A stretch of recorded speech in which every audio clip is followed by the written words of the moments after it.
Hi friends, நம்ம ஆடுங்கள்லாம் சாயந்தரம் மிச்சலுக்கு போன ஒரு அரை மணி நேரத்துலேயே திரும்பி ரிட்டன் வந்துட்டாங்க. ஏன்னு பார்த்தீங்கன்னா 2 நாளாக மழை தூரிக்கிட்டு இருக்குப்பா. மழை தூறுதுன்னு கூட சொல்ல முடியாது, அது சாரலாக ஒரு மாதிரி லேசான ஒரு சாரல் மட்டும் இருந்துக்கிட்டே இருக்குது.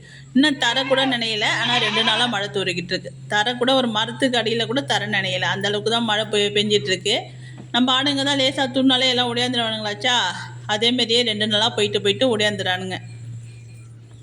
இந்த மழையால் ஒரு யூஸும் இல்லை, கம்பு ஓரளவுக்கு நல்லா வரும். இந்த மழை லேசாக தூரிக்கிட்டே இருக்கிறதுனால கம்பு ஓரளவுக்கு நல்லா வரும்.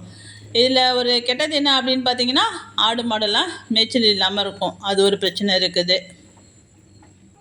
இவனுங்க ஒழுங்காக மேய்ஞ்சி 2 நாள் ஆயிடுச்சு. நேற்றுக்கும் இதேமாரி தான் இருந்துச்சு, ஒழுங்காக மேயத்துக்கு முடியல. இன்றைக்கும் அப்படி தான் இருக்குது. மழை இல்லைனா கூட, ஆனால் காலையில் நல்ல குளிர ஆரம்பிச்சிச்சுப்பா.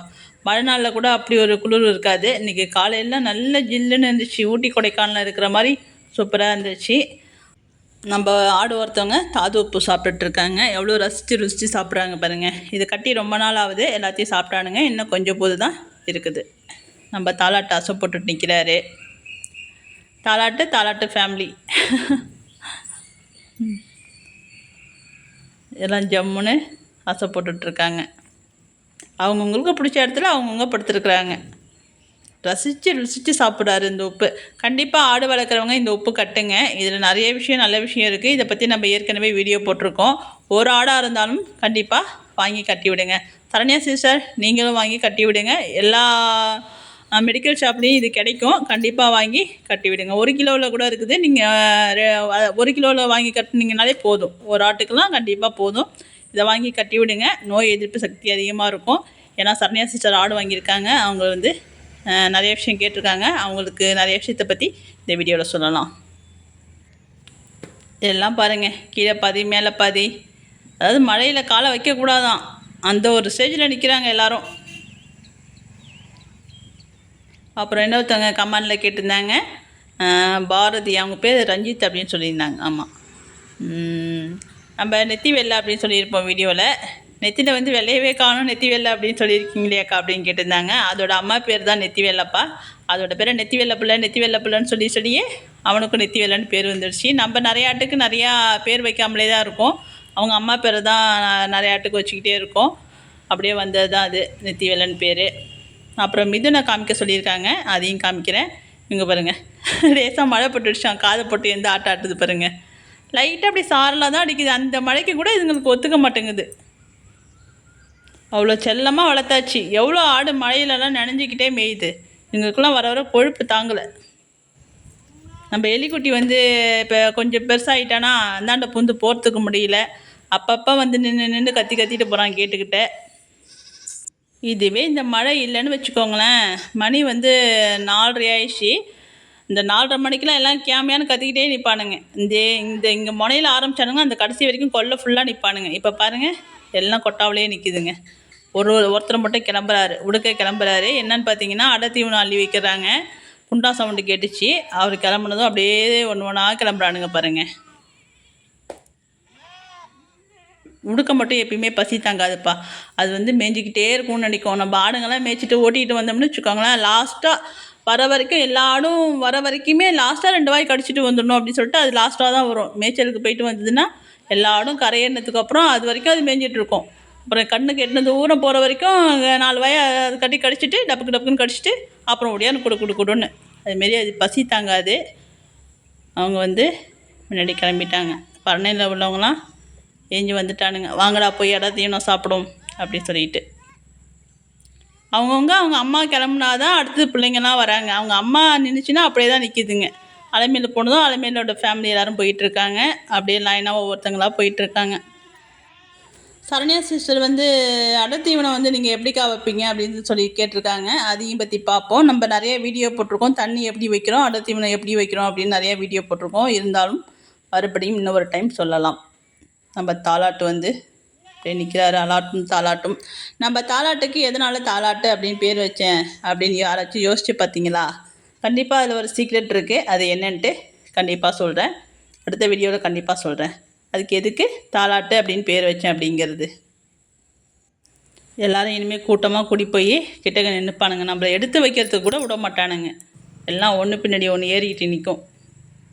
நம்ம அலாட்டால் வந்து சுத்தமாக நடக்க முடியலப்பா. அது ஏன்னா வயிற்றுல புள்ள இருக்கா, நிறையா குட்டி இருக்கா என்னன்னு தெரியல, அவனால் நடக்கவே முடியல. நம்ம கருப்பாடும் வெள்ளாடும் 2 வாங்கிட்டு வந்தோம்னு சொன்னோம் இல்லையா ஸ்டார்டிங்கில், அவனை ரொம்ப வயசாகி தான் அந்த கருப்பாடை கொடுத்தோம். அவன் வயசாக ஆக வந்து கால் நொடிக்க ஆரம்பிச்சிச்சு, அதனால தான் அவனுக்கு கொடுத்தோமே, இல்லைனா கண்டிப்பாக கொடுத்துருக்க மாட்டோம்.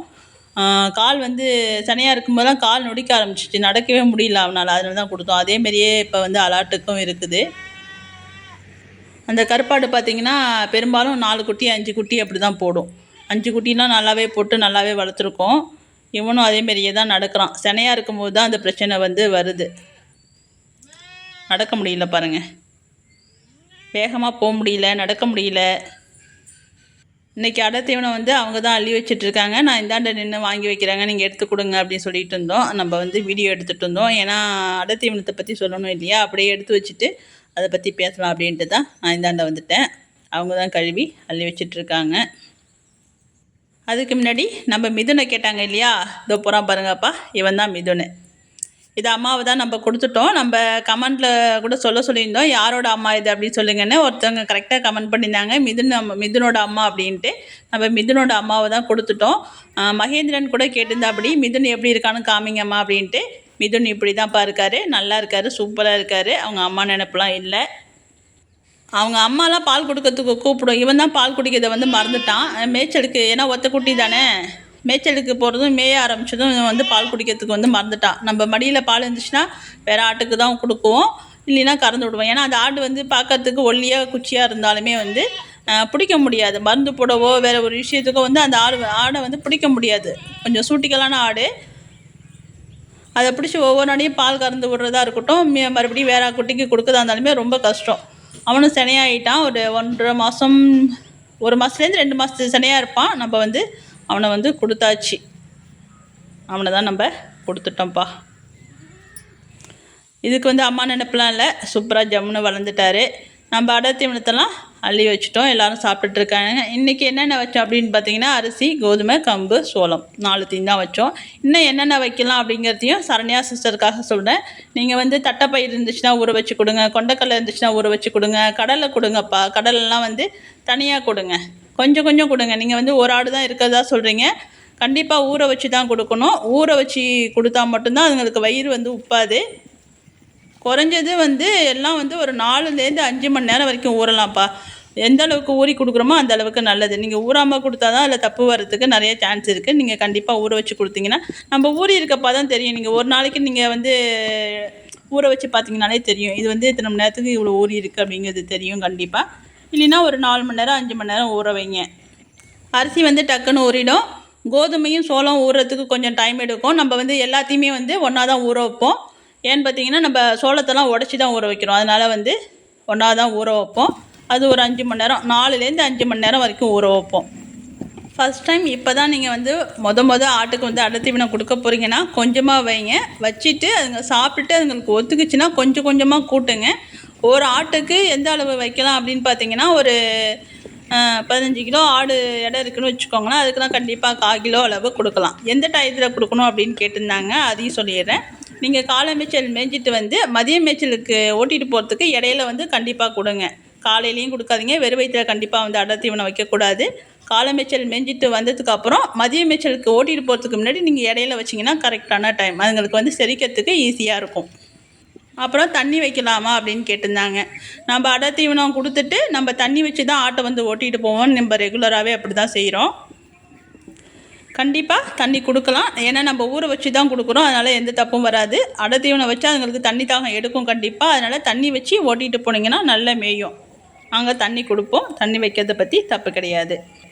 நீங்கள் அளவுக்கு அதிகமாக வச்சு அடை தீவனம் நிறையா சாப்பிட்டா தான் அதுங்க தண்ணி குடிச்சிதுங்கன்னா வந்து செரிமான கோளாறு ஏற்பட்டு அதுங்களுக்கு பாதிப்பு வரத்துக்கு சான்ஸ் இருக்குது. அதனால் கொடுக்குற அளவு வந்து கம்மியாக கொடுங்க, அதுதான் ரொம்ப நல்லது.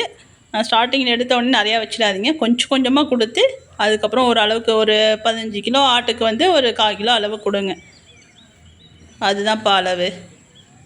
நீங்கள் எல்லாமே கொடுக்கலாம், பயிர் கொடுக்கலாம், உளுந்து கொடுக்கலாம், அதெல்லாம் சும்மா டெய்லி எல்லா சத்தும் அதுங்களுக்கு தேவைங்கிறதுனால சும்மா கொஞ்சம் கொஞ்சமாக அப்பப்போ 4 நாள் கொடுங்க. நீங்கள் எல்லாத்தையும் ஒரே முட்டா வச்சிடாதீங்க, அது வந்து தப்பு நடக்கும். நம்ம ஆடுங்க எல்லோரும் சாப்பிட்டு அடுத்த மேய்ச்சலுக்கும் கிளம்பிட்டானுங்க. ஏன்னா 2:30 மணிக்கு போனானுங்க, மழை வந்துச்சுன்னு வீட்டுக்கு வந்துட்டானுங்க. இப்போ வந்து அடை தீவனம்லாம் சாப்பிட்டுட்டு மணி பார்த்திங்கன்னா 5 ஆகுது. எல்லோரும் சாப்பிட்டுட்டு அடுத்த மேய்ச்சலுக்கு போகிறாங்க. மழை பெஞ்சாலே போய் அடிக்கடி ஓட்டிகிட்டு போகிற மாதிரி தான்ப்பா இருக்கும். நம்ம வீடியோ பிடிச்சிருந்துச்சுன்னா லைக் பண்ணுங்கள், ஷேர் பண்ணுங்கள், கமெண்ட் பண்ணுங்கள், சப்ஸ்கிரைப் பண்ணுங்கள். இன்னும் 4-5 பேர் அங்கே வந்து குரூப்பாக குண்டாவில் தலைய விட்டுட்ருக்கானுங்க. எல்லோரும் போனது தெரியல. இப்போ அழகி தான் ஓடியாந்துட்டுருக்காங்க. ஓடுறத பாருங்கள். அழகி, உடுக்க, காளையன் எல்லோரும் இப்போ தான் பார்த்துட்டு ஓடுறாங்க. அது இன்னொருத்தவங்க வேறு தண்ணி குடிச்சிட்டு இருக்காங்க. அடியில் வந்து அந்த தண்ணி சோள தண்ணியெலாம் ஊற்றுறோம் இல்லையா, அடை தீவனத்து தண்ணி, அதை வந்து இன்ட்ரெஸ்ட்டாக குடிச்சிட்டு இருக்காரு. அடியில் உள்ள சக்கையெல்லாம் அவரும் இன்னும் கவனிக்கல. ஓட போகிறாரு அவரும். எல்லோரும் இன்னும் கொஞ்சம் நேரத்துலேயே வந்துடுவானுங்க. ஏன்னா மழை நேரம் இல்லையா, சீக்கிரமே வந்துடுவானுங்க. நம்ம அதுக்காட்டி போய் தண்ணி வைக்கலாம். நம்ம தண்ணி வைக்கிற வீடியோவும் நிறையா போட்டிருக்கோம். அதெல்லாம் பார்த்தீங்கன்னா உங்களுக்கு புரியும் சரணியா. கண்டிப்பாக பாருங்கள். கண்டிப்பாக வந்து நீங்கள் நல்லபடியாக ஆடு வளர்ப்பீங்கிற நம்பிக்கை எனக்கு இருக்குது. ஏன்னா நானே சின்ன சின்ன தப்பு செஞ்சிட்டாலுமே வந்து நீங்கள் வந்து அதை சொல்லுவீங்க. கண்டிப்பாக வந்து நீங்கள் ஆடை வந்து பாசமாக நல்லபடியாக வளர்ப்பீங்கன்னு நினைக்கிறேன். All the best Saranya. சூப்பராக வளங்க.